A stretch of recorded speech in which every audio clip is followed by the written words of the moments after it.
Hi, this is Analytics, and welcome to another lesson. If you find this video helpful, don't forget to like, subscribe, and share your thoughts or questions in the comments. Let's get started. In this video, we are going to start discussing three very important concepts when you're working with Power Query and Power BI, which are iteration, aggregation or summarization, and grouping.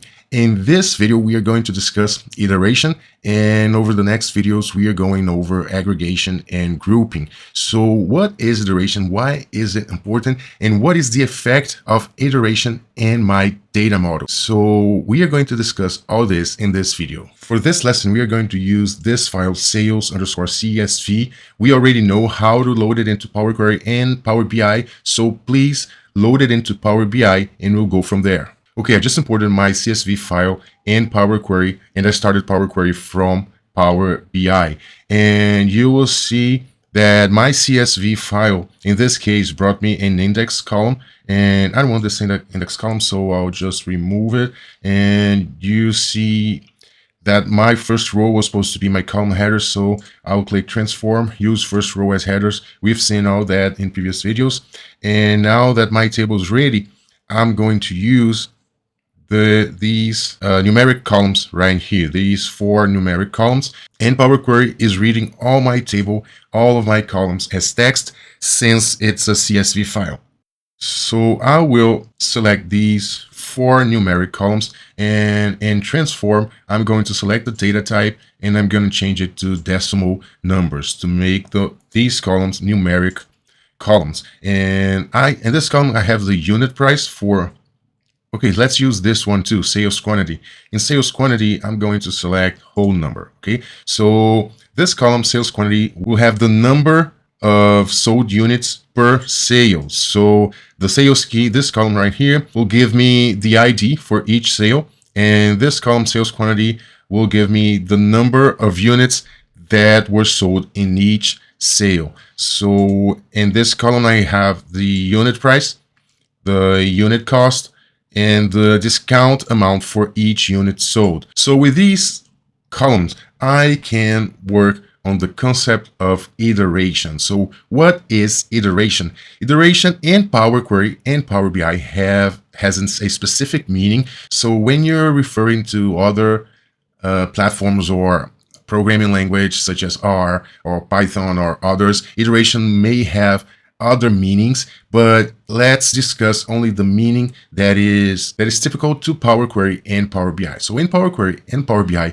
when we refer to iteration, we are talking about calculations or evaluations that are conducted horizontally and row by row. Horizontally and row by row. For example, I have the sales quantity and the price for each unit. So if I want, for example, to calculate the total amount of the sales for each row, so all I have to do is multiply the number of units sold by the unit price of the same product. So sales quantity multiplied by unit price will give me the total value of the sales. And this is also an opportunity to start working with calculated columns in Power Query. So I'm going to add a new column in Power Query, and at the same time we're going to learn how to add a new calculated column in Power Query and understand the concept of iteration at the same time. So how can I create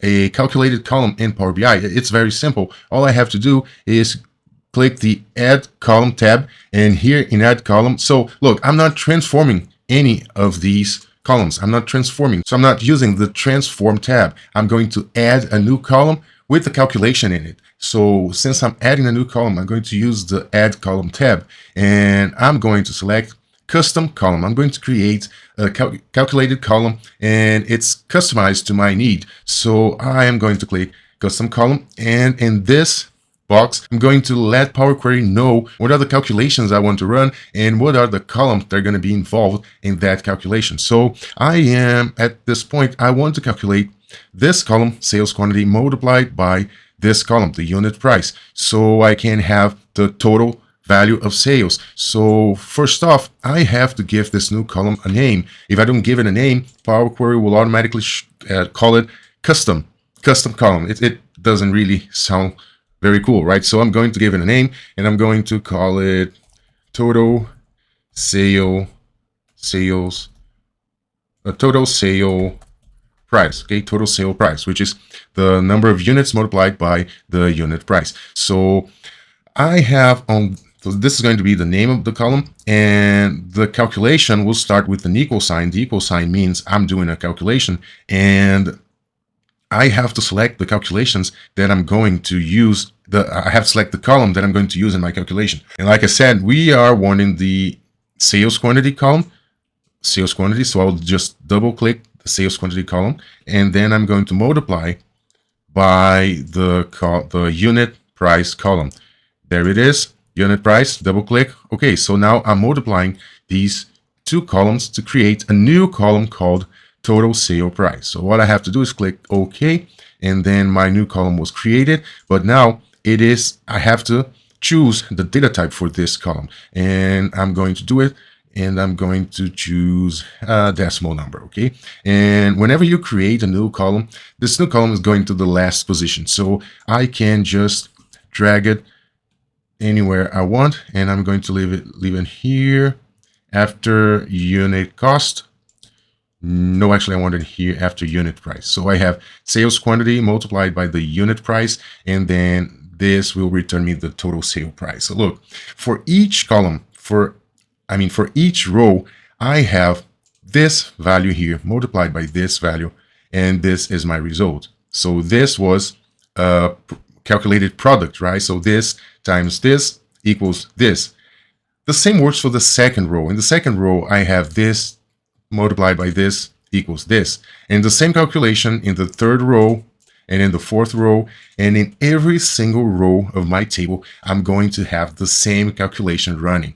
So you can see that, like I said, I have horizontal calculations or evaluations that are being conducted in each single row of my table. So that's what we call iteration, both in Power Query and Power BI. So iterating functions or iterating calculations are calculations or evaluations that are done horizontally and that have to be performed in each single row.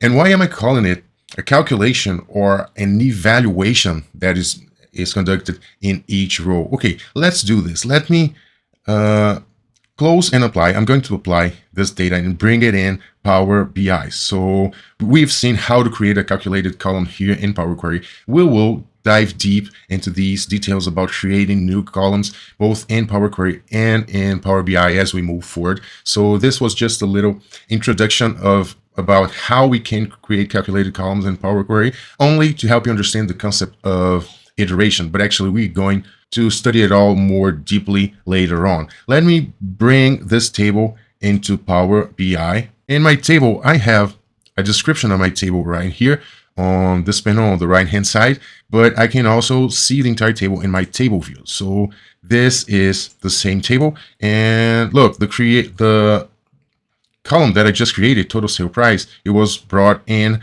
Power BI. So remember, the last transformation that we did in Power Query should be available to Power BI. That's how it works, okay? So your last version of your tables in Power Query are the ones that are imported into Power BI. Of course, you can change it back in Power Query. So if you go back to Power Query and change anything and brought your new table, your last version of your table back into Power BI, it's going to reflect the very last table that you have in Power Query. So iteration works the same way in Power BI. But what I want to show you here is why I'm telling you that iteration is a horizontal calculation or evaluation. We've already seen a calculation in Power Query, and I'm going to do an evaluation here in Power BI. Okay, so what I call calculation is an evaluation that could be true or false, greater than or less than. So this is not exactly a calculation like a sum or an average or a product. This is more of an evaluation that you run on your data row by row. So for example, I want to know if the values in this new column that I just created, total sales price, if the values here are greater or smaller than, say, 50. So what I'm going to do, again, I'm going to create a new calculated column. I'm going to call it evaluation, evaluation, and equals. Again, we are going to dive deep into all the details of creating new tables in Power Query and Power BI later on, but in Power BI, whenever you're creating a new column, you have to start with the name of the new column and an equal sign. So now you can pass the formula for your calculation or your evaluation. Now, right now, I'm doing an evaluation. So what I want to evaluate here, I want to evaluate if the values in this column, sales CSV columns, in the table called total sales price. So look, this first name here, it's the name of my table, sales underscore CSV. And between brackets, I have the name of the column I'm going to evaluate, which is this one, total sales price. So if total sales price is less than 50, so return me yes. If not, return me no. So we are going to discuss DAX functions in our course, in our specific course on DAX functions. So I don't want you to worry about writing DAX functions at this point. I'm just showing you the concept of iteration. Everything else that I'm discussing here is just to help you understand the concept of iteration. And it's very, very important when you're working, especially with DAX functions. But we're going to discuss DAX functions in a specific course. So what I'm telling Power Query here is if all values in each row in this column, total sales price, if in each row the value is less than 50, so return me yes. If not, return me no. And this is going to be in a new column called evaluation. So I'll hit enter, and this is my new column. And look, if my values are smaller than 50, it will return me yes. But if my values, let me look for values that are greater than 50. Here, 59.99. So they are not smaller than 50. So it return me no. So this is why I say iteration is for not only for calculations, but also for evaluations. It's just evaluating the values in this column. And again, you can see that this evaluation was done horizontally and row by row. So yes, when it comes to iteration, we are running horizontal evaluations or calculations, but the most important point about iteration is that the evaluation or the calculation is repeated for each single row. So in each row in this table, I had to evaluate if this value right here was smaller than 50 or not. And then this is my result. And then in my second row, I have to do the same evaluation. So the evaluation has to be conducted row by row. So that's the main characteristic of iteration in Power BI and Power Query. So that could be a problem for you. That's one of the main points why you have to understand the concept of iteration. It's because when you're using iteration, imagine you have a table with, in this table, I only have 5,000 rows right here. But imagine you have a table with 5 million rows or 500 million rows. So when you have large data sets and you have to run the same evaluation or calculation row by row, if you have millions of rows, so the same calculation has to be executed millions of times, and that is going to make your data model slower. So if you're working with Power Query and you need to update your data is going to take longer to update because obviously the same calculation or the same evaluation has to be conducted as many times as the number of rows in your table. And when it comes to Power BI, once you create your dashboards and your visuals in Power BI, when you need to change your data or to interact with filters and slicers or change the time frame in your Power BI dashboards, so these calculations will have to be executed row by row every time, and that could become a problem because that could slow down your dashboard. So I'm not saying you shouldn't use these iterating calculations and functions. They are useful and you probably will have to use them. So just do it sparingly. This all may sound too conceptual, but believe me, when you start working more professionally with DAX functions, understanding the concepts of iteration and aggregation or summarization and grouping will make all the difference And over the next videos, we're going to learn about aggregation and grouping. So we will use the same data for the next videos in which we're going to discuss aggregation and grouping. So I hope you like this video. If you didn't understand the concept of iteration, please go back, re-watch this video, because this is going to help you a lot as we move forward. If you like this video, please don't forget to like, subscribe to our channel, share this content with your friends, and leave a comment below. It's going to help us a lot. We'll see you in the next video.